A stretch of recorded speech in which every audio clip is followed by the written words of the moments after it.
Chapter 13 The Legend Laba Rice Kanji in Yonghe Palace.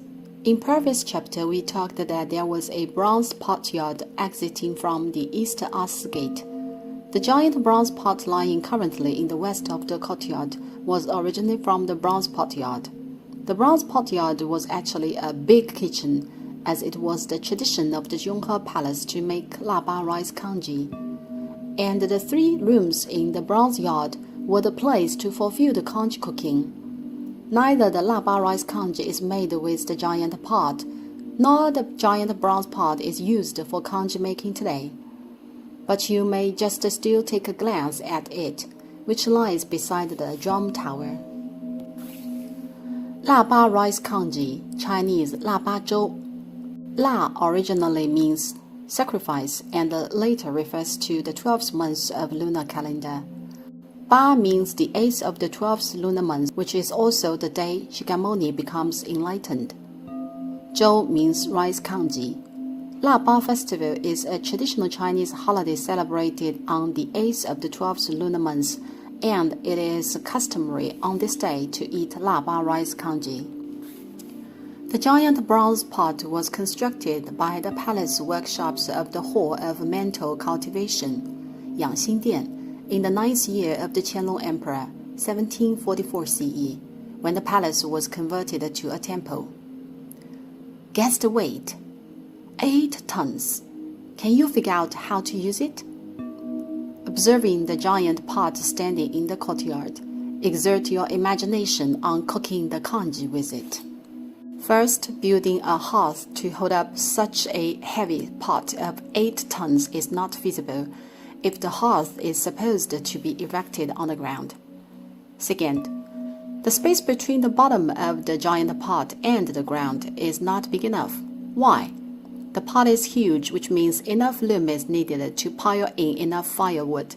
Third, even if a hearth can be erected successfully to withstand the pot and the space underneath is enough, considering the distance pot brim to the ground, you have to stir the porridge with a long stick by climbing a ladder against the giant pot, which is unrealistic.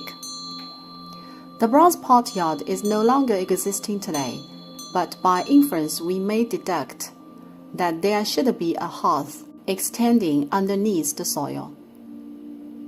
This hearth, being deep dug, must hold the pot brim be the same level to the ground.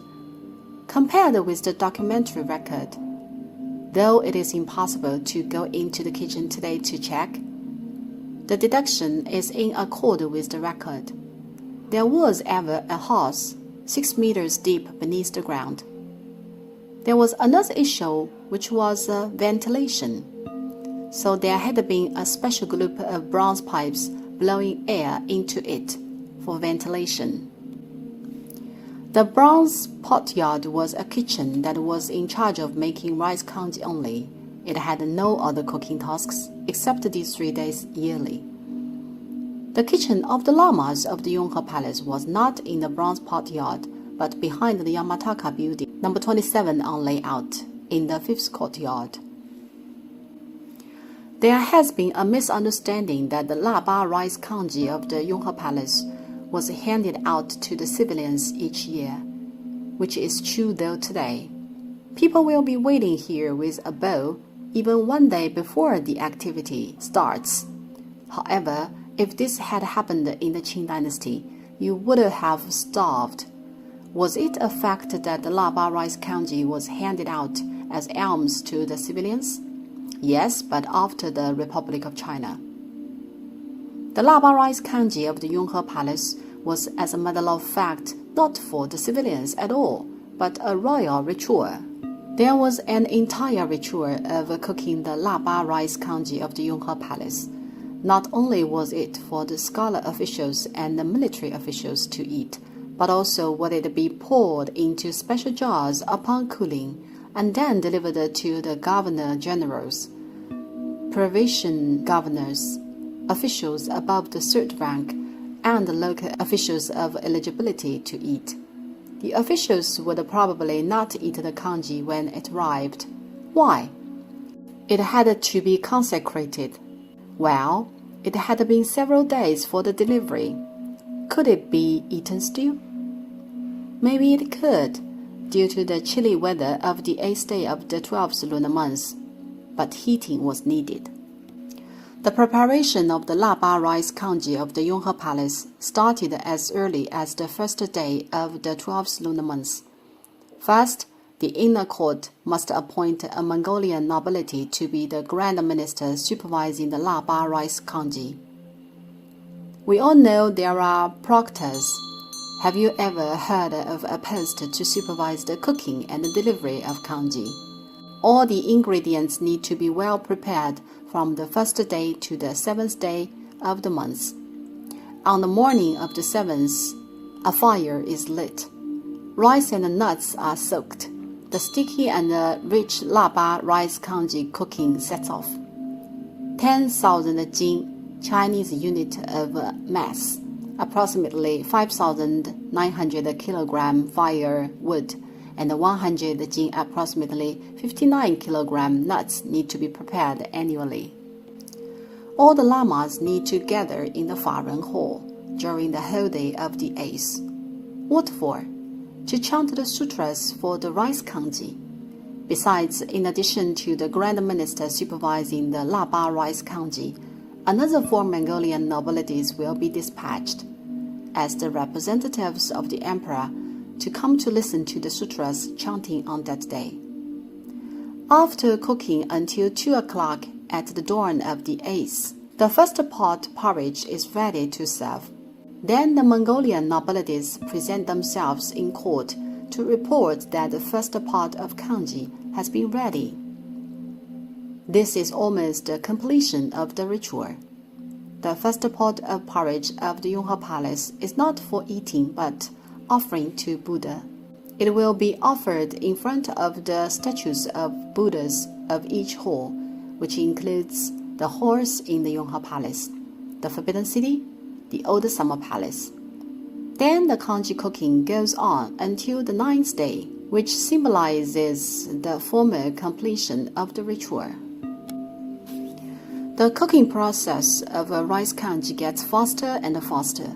The first part is made at the lowest pace, but faster and faster later on. Why? Since the pot weighs 8 tons, and as long as the pot has been heated, the following heating process gets definitely faster. How much congee is needed to be cooked in the Yonghe Palace? 5 pots of congee need to be cooked for the whole ritual. Namely, 5 8-ton pots of congee are to be made. There is also a secret small pot, about which I have no idea where it is. But there is one small pot. These 5 pots of congee are named sweet congee, as cream is added. Moreover, they are vegetarian congee. The congee ingredients are the same as the traditional homemade Laba porridge, which consists of different varieties of nuts and beans.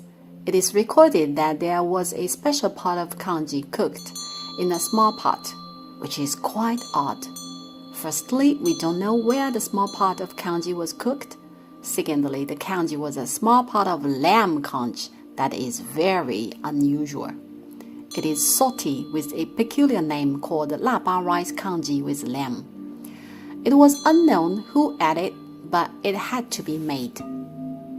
What is the next procedure upon the 5 pots of Laba rice congee are ready? We will find out why the ordinary civilians would not count on 1 spoonful. The first pot is offered to the Buddha, which we mentioned previously. The second one is for the emperor, the empress, and the consorts of the real hall, princess and the beile, and all the other family members and the relatives of the emperor. The third one is for the nobilities of Mongolian and Tibetan tribes residing in Beijing and the Grand Lamas. The fourth one is for the civil officials, military officials based in the capital, and the provincial officials above the 3rd rank. The fifth one, also the last one, is for the lamas of the Yonghe Palace. How about the lamb congee cooked in a small pot? Documentary record shows that it has ever existed, but there was no clue on who ate it. The first 3 pots of kanji cannot be embezzled, as they are the oblation for the Buddha offered to the emperor, the nobilities of Mongolia and Tibetan tribes, and the Grand Lamas. No one can or dare touch these 3 pots of the kanji. The only possibility to share the kanji is from the 4th pot, which is for the civil officials, military officials based in the capital, and the provincial officials above the 3rd rank, and also the 5th pot, which is for the lamas. If there was any left over from these 2 pots, the ordinary civilians in Beijing City would be symbolically receiving some as alms. Despite it is an 8-ton pot, can you imagine there would be any left over? It is a giant heart, but you also need to take the number of people into account. Hundreds of people to share. It was desperately amazing for one person to get even the portion of one tiny bowl. How many residential lamas were there in the Yonghe Palace? 800 lamas in the most prosperous period, and averagely 500 ones would share this pot of kanji. Let's have a study on the 4th pot, which was for civil officials, military officials based in the capital, and the provincial officials above the 3rd rank. You may count on your own. How would it be possible for any left over? Even if there had been a spoonful left, the emperor would eat it up, as it was not a pie but kanji. How could there possibly be any left for you? Thus, sharing the laba rice kanji of the Yonghe Palace as alms with the civilians was more a legend than a symbol. It happened literally, but never in reality. Dating the times of the Republic of China, kanji sharing as alms took place for several times. Nowadays, this custom has been restored by assuming it happened ever. The complicated ritual of the laba rice kanji of the Yonghe Palace, with officials to supervise, officials to listen to the sutras chanting, and the lamas to chant sutras for 3 days, was no longer available from the Tongzhi Emperor, 1862 to 1874 CE. Why? The national strength had been declining. No one had the mood to conduct it, right? As it was consuming both money and labor, just for eating a spoonful kanji. It was not like sports meetings or grand military parade, which were of morale encouraging. A spoonful kanji did not help at all. The government of the Manchu Qing dynasty was quite pragmatic, so it was simplified to make only 1 pot to distribute, instead of 5 as a token activity. Dating the reign of the Guangxu Emperor, the ritual of laba rice kanji was completely ceased. The main reason was the neatness and the exquisite life habit of the Empress Dowager Cixi. She was not fond of the shared kanji from the giant pot. Instead, she ate a particular kind of laba rice kanji. Records say, laba rice kanji fried with honey tailored by the meal server of longevity. Well, have you heard about it? You certainly haven't, nor have you eaten it.